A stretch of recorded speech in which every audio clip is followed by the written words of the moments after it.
Welcome to Gambling with an Edge.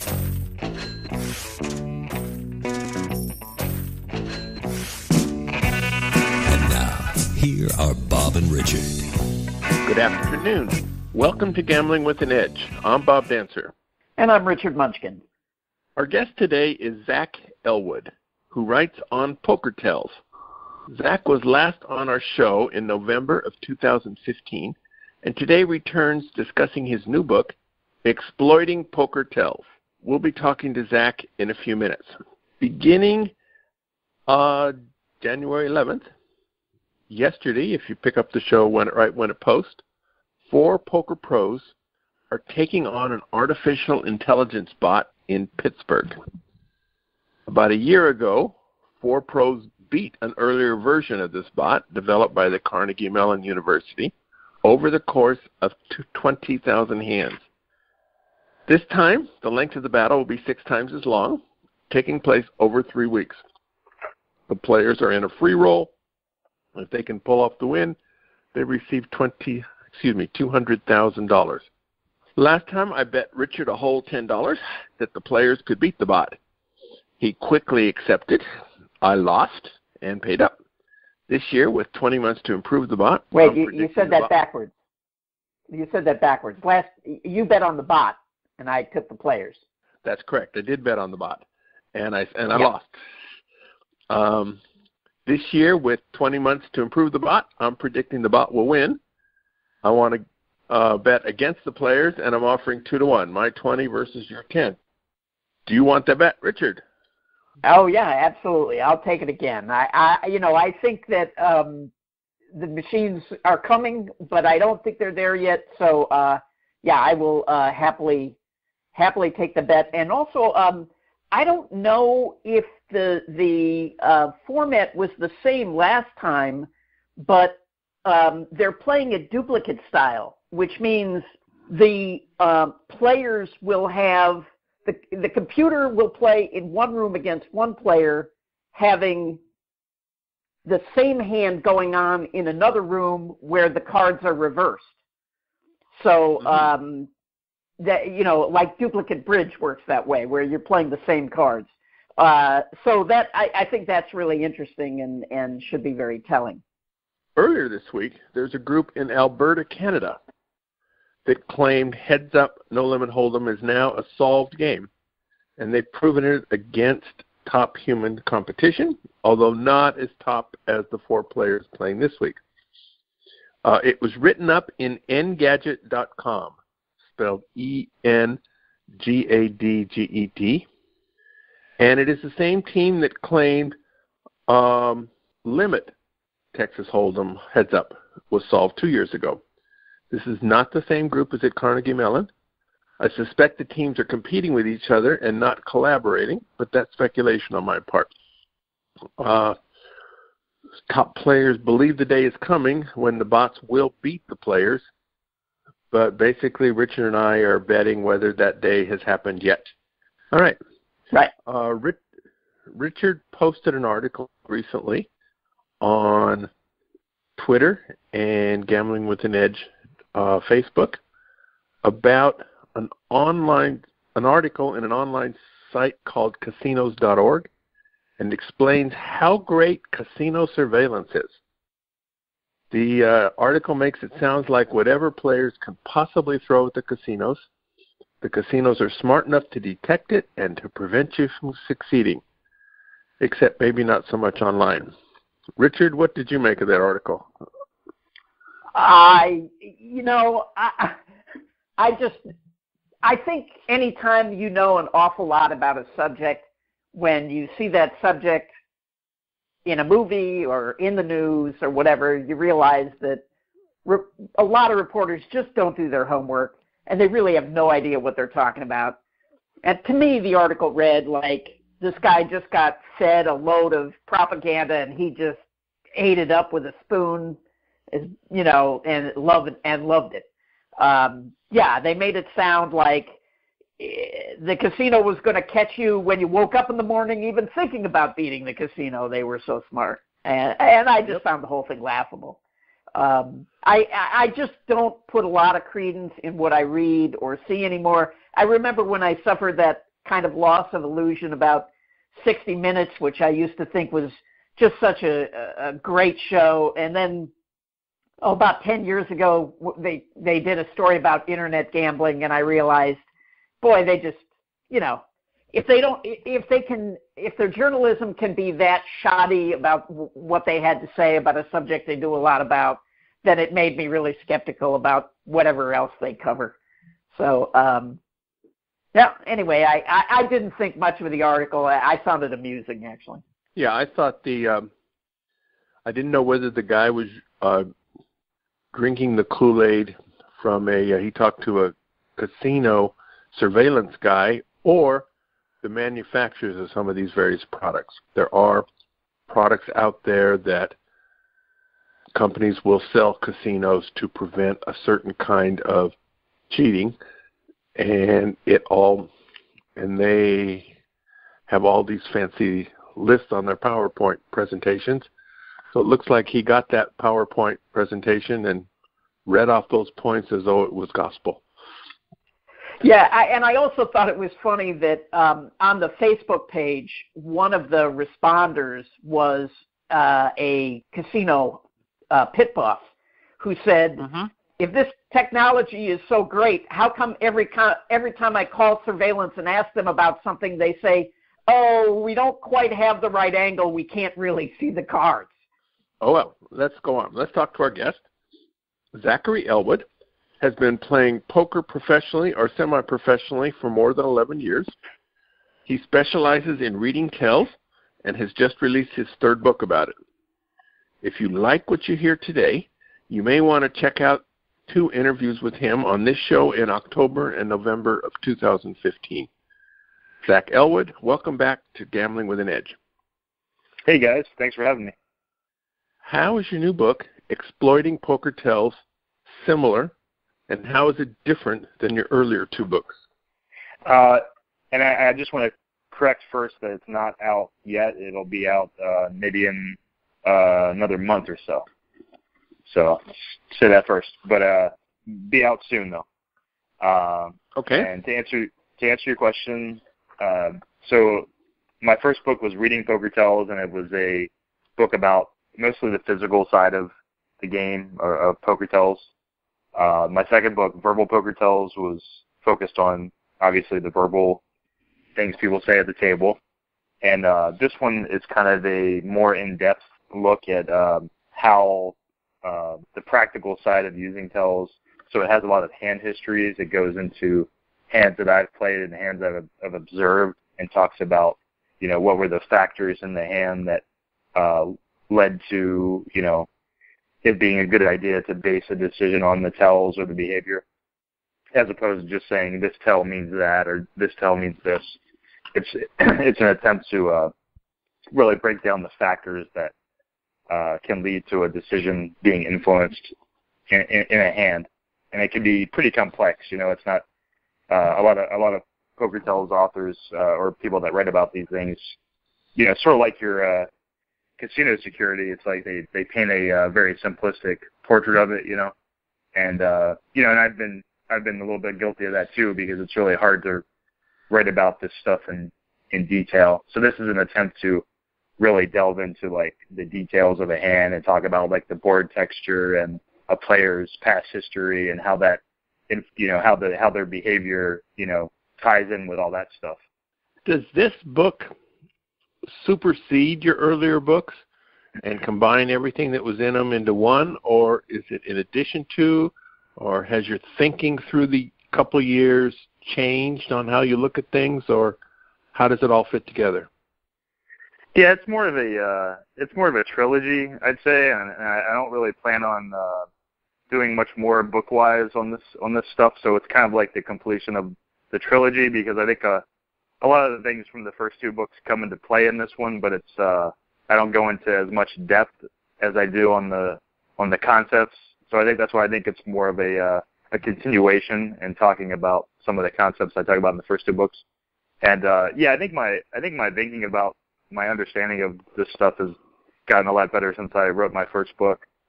just because I've spent a lot of time thinking about it, and I've also consulted for a couple World Series of Poker final table players, and just really had to, been forced to think a lot more about it.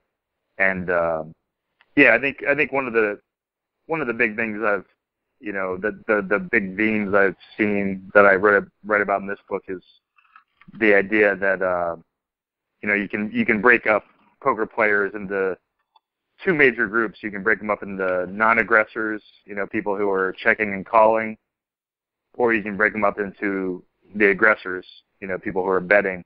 And that's a major way to break it up. And you can see patterns start to emerge when you break the tells up in that way. Like for example, someone who's waiting for someone to act early in a hand acts in very different ways than somebody who's made a bet.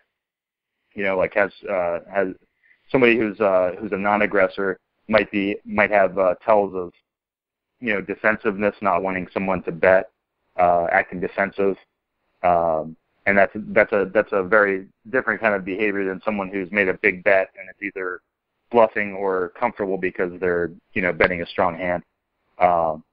And just seeing how those, and I've gotten a better understanding as the years have gone on, how those things break down and how you can find situational patterns in that kind of thing. So I think that's a big part of what this book is about. It starts out with some of the major concepts as I see them in tells and like the major themes, which I think if you have a good understanding of those, you don't really need to understand every single tell. It's more like understanding the underlying kind of theory behind it, I guess, if that makes sense. Yeah, you mentioned that you consulted on a couple of the November 9s for people. So you spent a lot of time studying really high pros at the highest levels, but whereas your own play is at much smaller levels, do you find that there are two completely different animals, or do the same principles apply to both those things?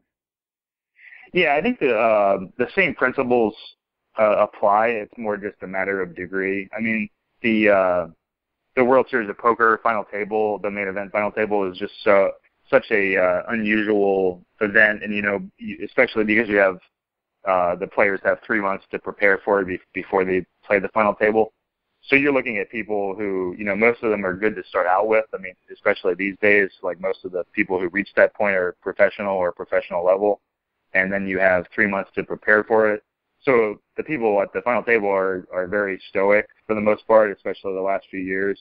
Not so much, 5 years ago or more. It's become much more stoic and serious, in the last few years. And I think it's more just a matter of degree because, it's honestly like hard to find stuff in that kind of game. But if you are able to find stuff, it'll usually just be similar things that you find in smaller stakes games. It's just more subtle.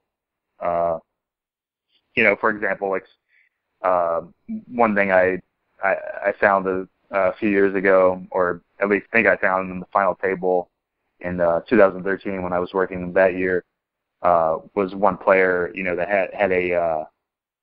had more hesitation and pauses when he was putting together bets when he was strong versus like when he was weak, he would bet more straightforwardly. That kind of pattern, which is a pretty common pattern. Like hesitation is more tied to relaxation and strength. But for him, it was pretty subtle. It was just the way, like, he might spend a second or so, pausing when assembling his chips or something, like little pauses like that. So I think it's more, they're all related. I'd say it's more a matter of degree, yeah. You mentioned you spent a lot of time, you have 3 months to study, and I would assume you want to get every piece of footage on your opponents you can.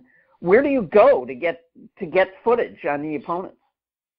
Yeah, that's part of the hard thing too. I mean, for some players there won't be much footage. For most of them, you're only dealing with the ESPN coverage leading up to the final table, which is might only be a few hands for each player. But in some cases, you can find footage of some of the players who who are the professional, more professional players who have been in other events. Like, for example, like in 2013, Ryan Reese, who ended up winning, there was like a 9-hour, there was a 9-hour stretch of footage from a tournament he'd gotten like first or second in from Foxwoods or something, and they had it online. Stuff like that you can find for some of the players, not all of them. But then it's also a case like those are also sometimes the best players that you're least likely to find something on. So that's also the challenge. Like, yeah, it's definitely not an easy task to do that. And when I work with the two World Series players that I worked with, we all went into it, knowing that it was unlikely that I would find something really game changing. It was more just like, let's cover our bases, and there's a lot of money at stake, so let's cover our bases and look for something. Did you consider contacting ESPN and seeing if they would, sell you the outtake footage that wasn't on the air? I actually know somebody who's a producer on producing that footage, and he said it would be very unlikely that anybody would let me do that because they like to keep that really secret, and then it's also, also just respect for the players thing to not have that out there. So, that'd be really valuable. Yeah. Oh, that'd be, yeah. I mean, trust me, I'd love to, bribe an ESPN producer to give me that.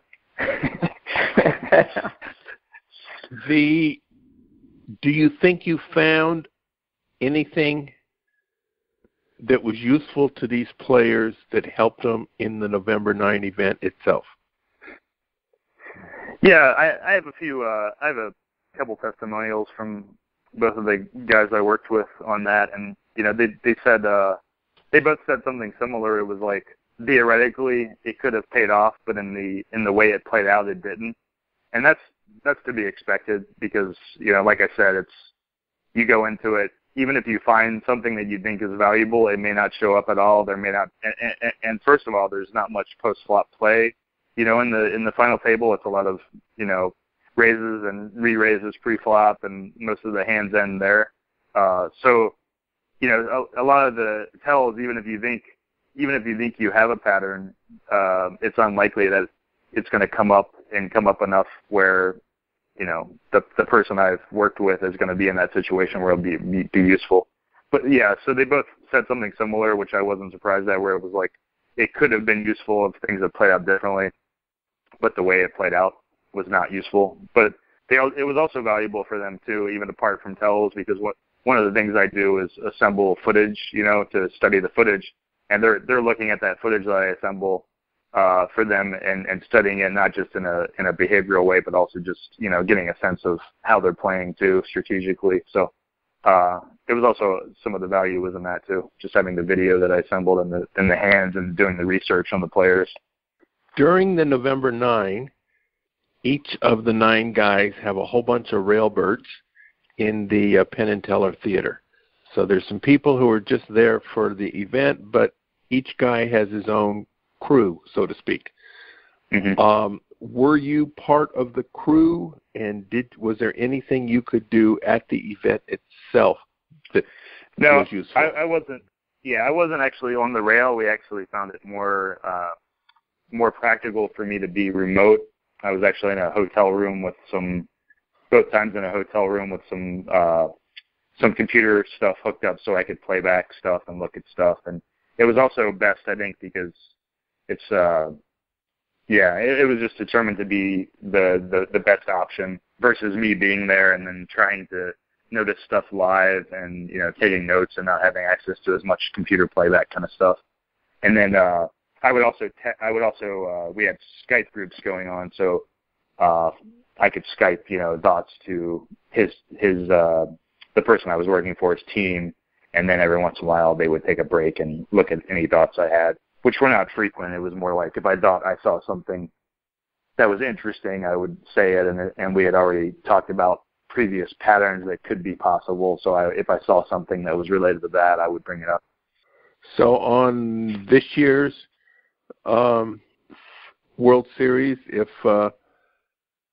somebody wants to hire you in the November 9, I assume you're available again. Is that correct? Yeah, I would. I'd be interested in definitely talking about it for sure. I've only done it twice. I did it 2013 and 2015. But yeah, I'm definitely open to it. So it sounds like it's the odd years, so 2017 would be your time. Yeah. All right. Now the book. Oh wait, did I dedicated... say 2013, 15? Yeah. Right. So 17. That's the year. Yep. Yeah. Well, that's a long set of data there to get that pattern. But all right. Now the book is dedicated to No Limit Hold'em, and it's broken down 3 sections. One is pre-flop tells. One is tells on the flop and turn, and the other is tells on the river. So let's take them in order. On the pre-flop tells, what are some of the general principles that you discuss? Pre-flop, I talk about, one of the things I talk about a lot is what I call ostentatious, behavior, attention-drawing behavior. And in a lot of cases, pre-flop especially, when somebody acts in unusual ways that are, like slamming chips in aggressively or, reaching for chips before the action gets to them or whatever it is, a lot of these ostentatious behaviors can weaken their range a lot because people with stronger hands are, for one, they're more mentally focused, so they're more likely to be thoughtful in how they act. And also, with the strongest hands, like aces or kings pre-flop, they don't like to draw attention to themselves, and so for that reason, they're also a little bit more calm and stoic in their behavior. So early in a hand, a lot of ostentatious behavior can weaken a player's range. And that's a pretty common pattern for, whether it's somebody who's a caller pre-flop, non-aggressor, or somebody who's raising pre-flop. And that can be, sometimes those can be clues to help you, maybe raise somebody off a hand pre-flop or play the hand more aggressively, things like that. Now, some of the tells you talked about in that section were due to players looking at their cards before it was their turn to act.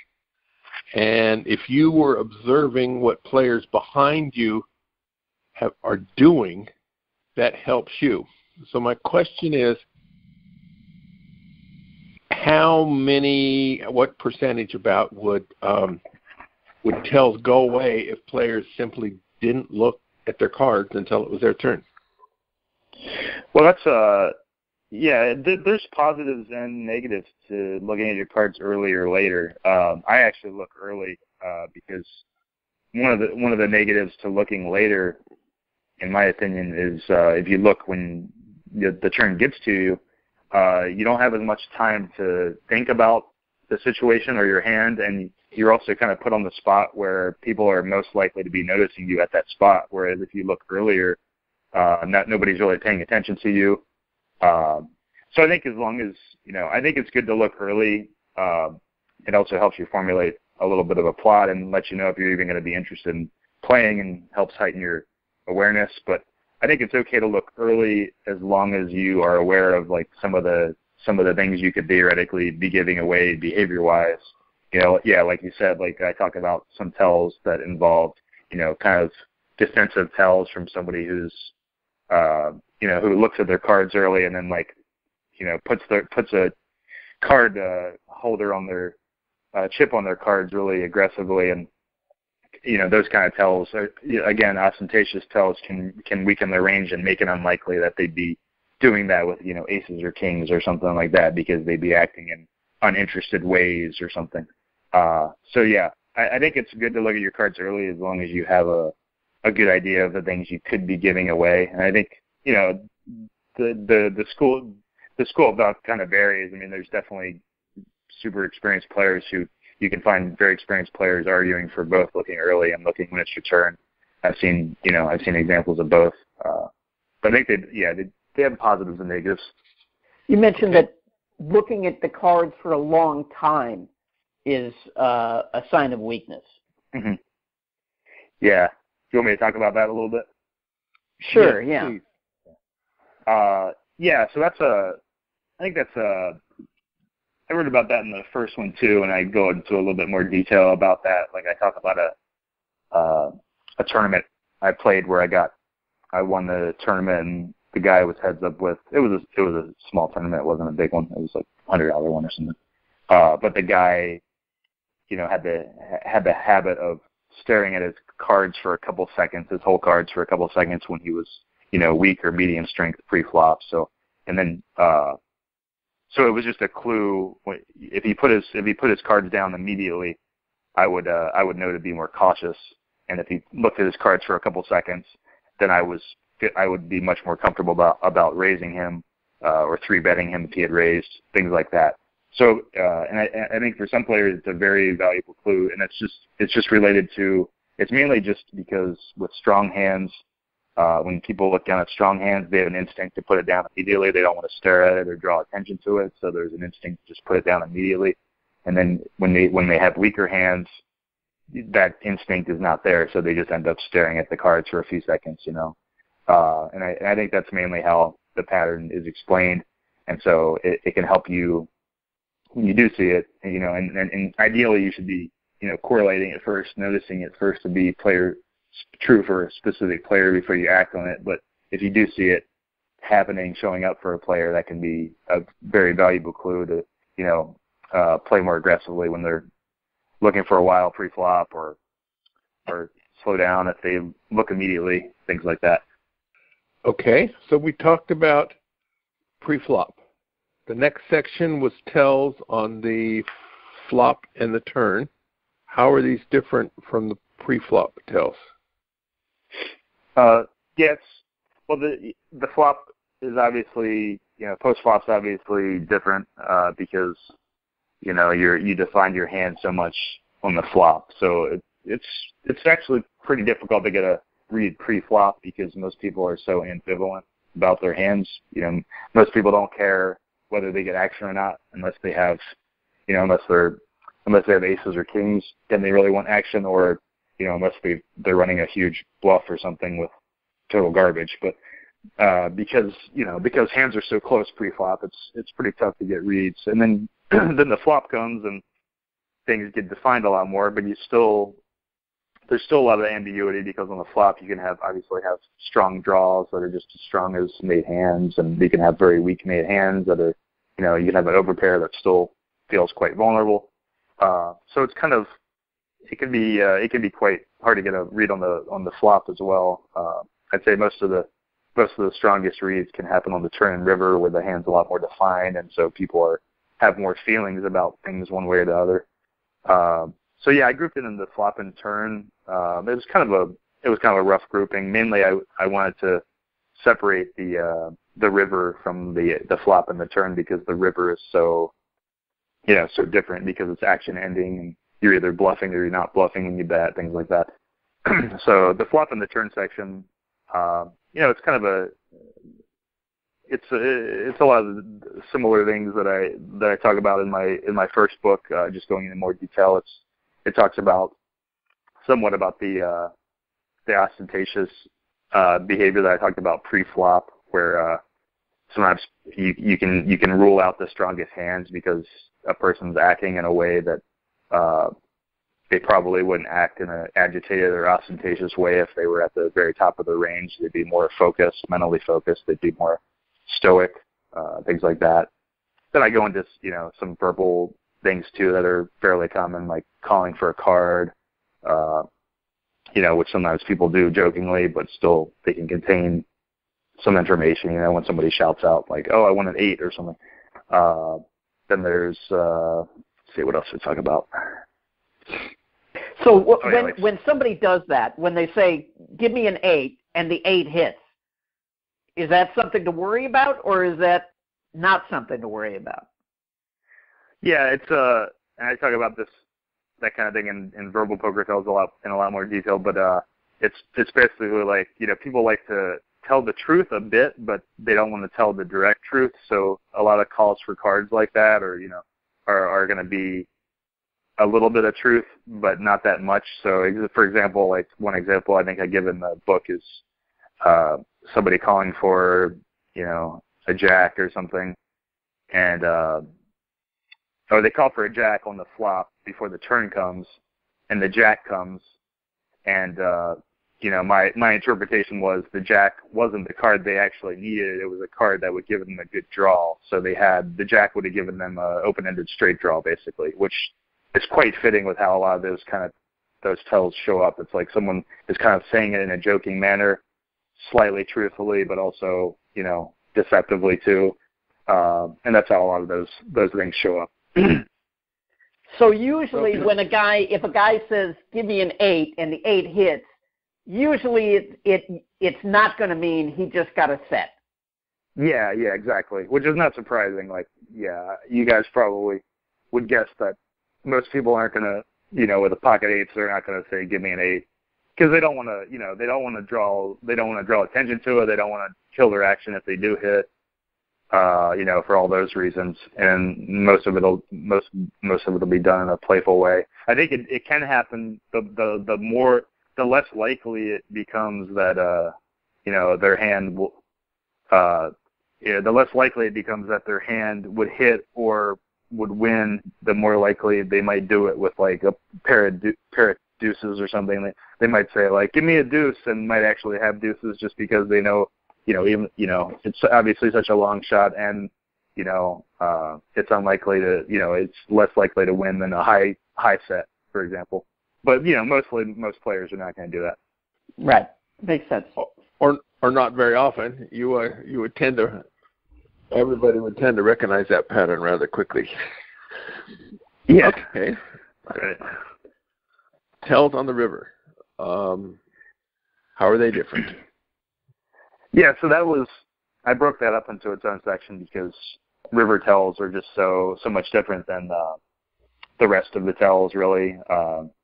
You could even say turn and river could theoretically be a grouping too, because there's a lot of big bets on the turn too. But the river is unique because, there's no more cards coming, and so somebody who makes a big bet is either, almost always has an idea whether they want to call or not.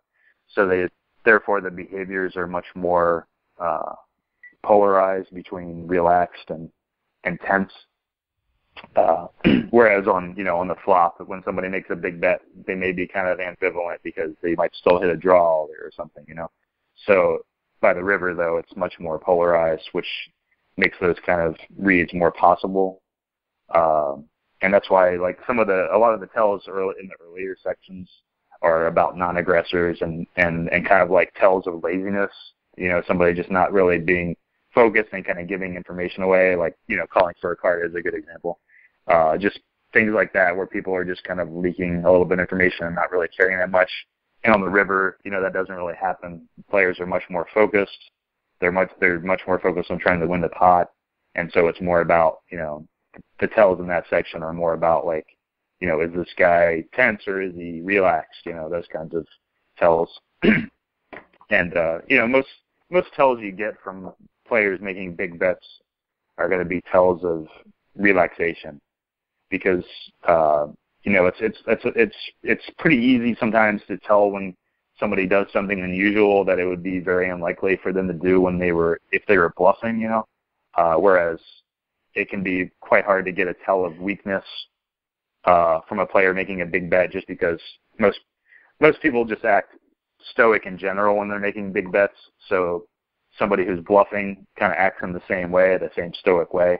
Whereas like relaxed tells can really stand out as, and you can be like, well, that guy would definitely, not do that if he were bluffing. He would just be, too nervous and wouldn't want to act in such a weird way. So in many cases, in many ways, it actually is kind of a reverse from what I talked about pre-flop, where the ostentatious tells or make weak hands more likely. It actually becomes, when we're talking about the players making big bets, ostentatious or weird things make relaxation more likely. So it's kind of reversed, which is one of the major kind of themes I talk about in the book. I talk about that throughout, where drawing attention to the fact that these are very different situations. Somebody who's doing something early in a hand, can have very different motivations than somebody making a big bet later in the hand. Like, I'll give you one example. A player who raises pre-flop with pocket aces usually doesn't want to scare anybody away and is much more stoic and focused because, above all, he's worried about, wanting to get his money's worth on this hand, getting a big hand, and so he acts in inconspicuous ways and in calm ways. Whereas take a player with the nuts on the river who makes a big bet, he may just be really relaxed because the pot's already big and just wants to cut loose and doesn't really care because either whatever he does, he's going to be assured of a big win. So he can act in relaxed and ostentatious ways, whereas that's not very common for somebody early in the hand who has a big hand. So that's one of the major themes I talk about in the book. In general, in the whole subject of poker tells, is it more important to not be giving off tells yourself or to be good at reading other people's tells? Which is more important? I think it can vary. I think it can vary based on how, it's a lot about how skilled your opposition is. Because I think, if you're playing with people who aren't very good, then it'll be more important to read their tells. But if you're playing with people who are pretty skilled and know a bit about reading tells, then it's much more important to hide your own tells. And, so I think that distinction is pretty valuable. Yeah, my experience with low-limit games is almost all the players are totally oblivious. I mean, they're just not trying to pick up on tells at all. Right. Yeah. So in that case, it would be you'd be better to focus on reading other people than hiding your own. Because that's definitely my experience. Like even at pretty high stakes games, I think most people aren't really paying attention to that kind of stuff. What about when a player on the river says things like, you're going to call, or you have to call, or those kind of things? Right. Well, I think, I break it down in my book, Verbal Poker Tells. The general concept is that if someone's implying that you, let's see, how did I say it? Have to call. Yeah, I think I said in Verbal Poker Tells that it was basically the opposite of what the strength that they're ascribing to their opponent. So if a guy bets and says you have to call, he's more likely to be bluffing if he says, well, it can vary a lot. I don't want to speak off the cuff because I wrote a good amount about it. Yeah. I can't remember, but I would say mostly as a general rule, those players will be relaxed, just due to them talking at all. But if a player is bluffing, he will say something that kind of ascribes value to an opponent and say something like you have to call. Like that makes it a bit more likely he's bluffing. But I think overall, people who say things like that, bettors who say things like that, are more likely to be relaxed because of the fact that they're talking at all. But yeah, when a bettor says something about an opponent being strong, like you have to call, or I know you've got a big hand, that does make him more likely to be bluffing because he's basically trying to imply I'm comfortable even though I think you have a big hand, right? And that's something that shows up a lot where a bluffer will say something that implies that their opponent has something that they're going to call with, whether it's I know you're going to call this, or I know you're slow playing me with the nuts or something, things like that. So those can be little clues, but it does vary a lot. I don't want to just say it's one or the other. You had a hand in the book where this was pre-flop, where I think you said to your opponent, you have to call, and the dealer, I think, chastised you for telling you not to try to influence the hand. Do you want to go through that? I'm trying to remember what that was. Yeah, I was just joking around. It's kind of a weird situation because in Portland, the cash games are technically tournaments. So if most cash games nobody would have cared that I said that, but because in Portland they're technically run as tournaments, and then they cash out every hour. It's kind of weird. So that was the only reason he chastised me. Do you want me to go into the details? Yeah. It was interesting. I thought the tells involved in the hand based on the table talk. Oh, right. Yeah, that was an interesting one. You know, it was interesting because it was mainly interesting because I played with the person involved, you know, so much that I had a good idea of what they were capable of and weren't capable of verbally. So that was why the tell was so, was so meaningful to me. So basically it involved me, it was a 1-2 game, but it had a straddle. So it was a $5 1-2-5. The opponent had straddle on the button. I was in the small blind with jacks. We both had $300. I think we just sat down. So it was $5 to me in the small blind with jacks, and I made it 20. And then somebody called. They got back to the straddler, the main opponent, and he made it 60, I think. And then he said, so he made a couple small statements, like, you know, kind of induced by me saying something. So I said something like, "Oh, you got to raise now" or something, joking around. And then he raised, and I think he said something like, somebody said, "Oh, see, that's what you get when you say something like that." And then he said, the raiser said, "Oh, that's not why I raised." You know, basically implying I didn't raise because he said something. I raised because I have a hand, right? And so that's kind of tying in with what I was talking about, where he's implying, actually it's something different, but he's implying strength about his hand. And so the conclusion was, if he had aces or kings, would he really be doing that? And based on my history with him and how I know he's not really verbally tricky, I thought it would be very unlikely he would be doing that with aces or kings, and he wouldn't make that statement. He wouldn't want to accidentally discourage action, right? So that made me very confident, you know, raising with my jacks, thinking he probably had ace king, maybe queens, but in any case, it made aces or kings very unlikely, in my opinion, and made it much more likely he had ace king. So yeah, that was how that hand went down, and he had ace. Yeah.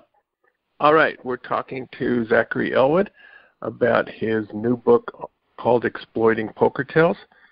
We're going to take a few minutes to talk about our sponsors, and then we have some more questions for Zach, including when will this book be available, how do you get it, and what kind of videos are available on his website. The South Point has more than 10,000 games, returning more than 99%. This is more than anybody else has. In January, from Sundays through Wednesdays, 3 a.m. to 3 a.m., there's the $500,000 spin to win promotion. 500 points earned on a slot machine or 2,000 points earned on a video poker machine earns you one spin. You may spin up to 4 times a day. Spins are either free play from $10 to $100 or they're points, 2,500 points through 100,000 points, which means $750 in value to $300 in value. All prizes are downloaded directly to your machine. You must play off the free play within 2 weeks or it evaporates. The first week, the promotions came about 0.6%. The second week, it was higher. It's a rather small sample, but it was higher. So it's only $1,000 coin in, but an extra 0.6 or 0.7% is a good deal. Double points next Monday, Martin Luther King Day, midnight to midnight. No limits. The first 3 hours of Martin Luther King Day will be the Sunday day insofar as the spin to win promotion goes, but the Monday day insofar as whether or not it is double points. The next 10-week semester of free video poker classes will begin in a couple weeks on Wednesdays, January 25th at noon in the Silverado Lounge. This lounge is immediately outside of Don Vito's restaurant. First class is Jacks or Better. The complete schedule of classes may be found on bobdancer.com. At videopoker.com, it's the best place to play lots of games. If you sign up for the gold membership, $8.95 a month or $79.95 a year, this allows you to get corrections on most of the games. The game of the week is Super Draw 6-Card Poker. This is a 10 coins per line game where you're dealt 5 cards. Choose the card you want, and then you draw. But on the draw, you get a 6th card on every line in addition to whatever cards you need to replace the ones you threw away. They're the normal pay schedule categories, plus some extra ones, namely a 6-card Royal Flush, which is ace through 9 suited, gets you 8,000 coins. 6-card Straight Flush, 4 of a kind plus a pair. 6-card Flush, 6-card Straights, 3 pair, and 2 3 of a kinds. There's no commercially available software to let you analyze this game so far.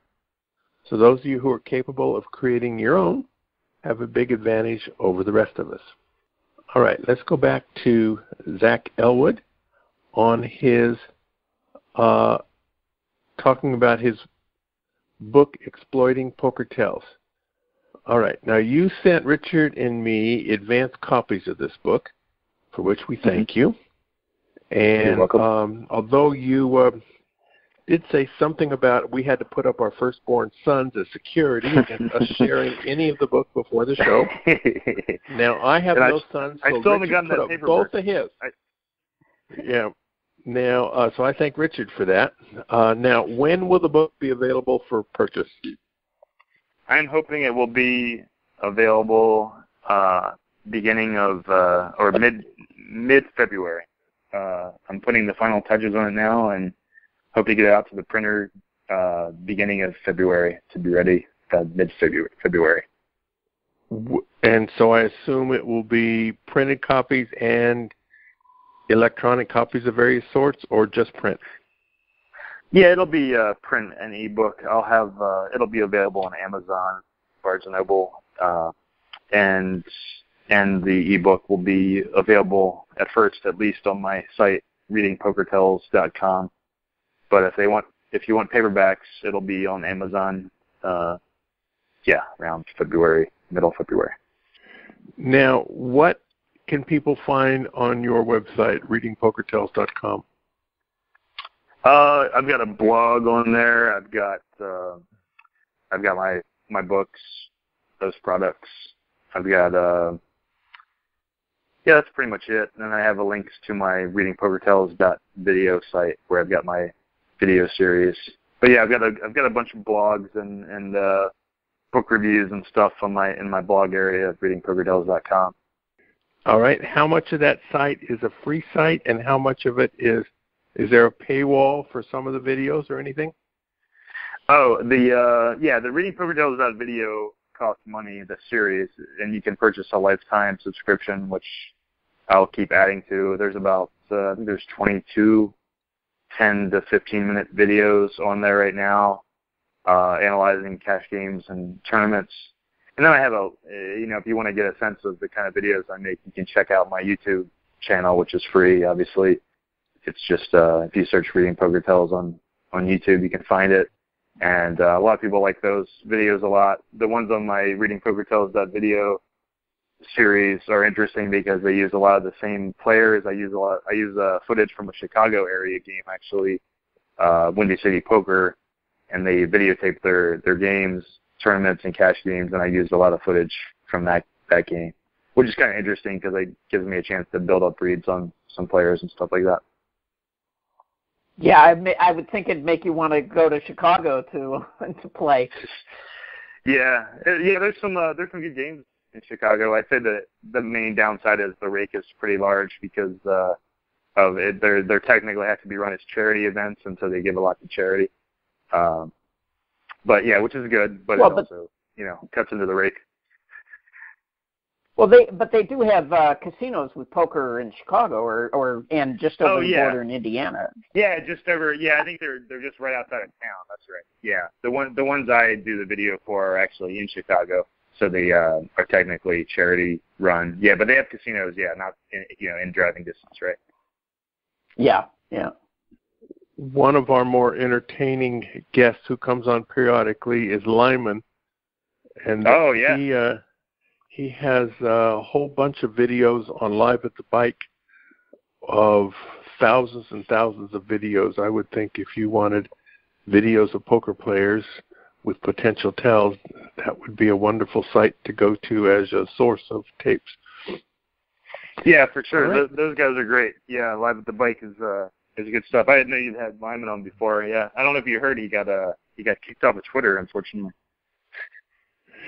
Kicked off of Twitter? How do you do that? I guess he did. I'm guessing he was too colorful. Yeah, and he had a lot of people. Some people ganged up on him to report him. I guess that's what I heard. Huh.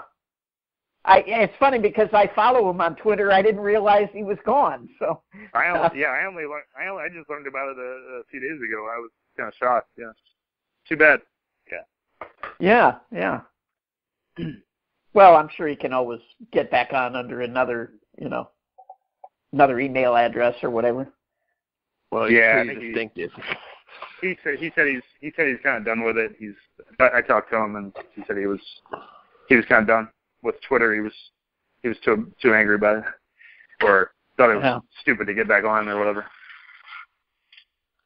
All right, so thank you, Zachary Elwood. Richard, how do people get in touch with us?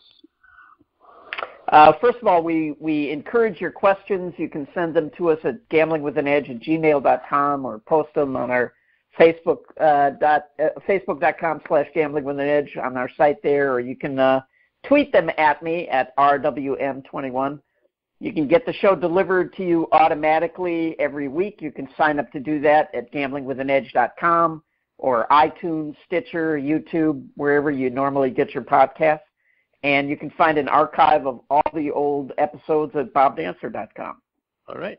Thank you, Zachary Elwood. Thank you, Richard. Go out and hit lots of royal flushes, everybody. Good day.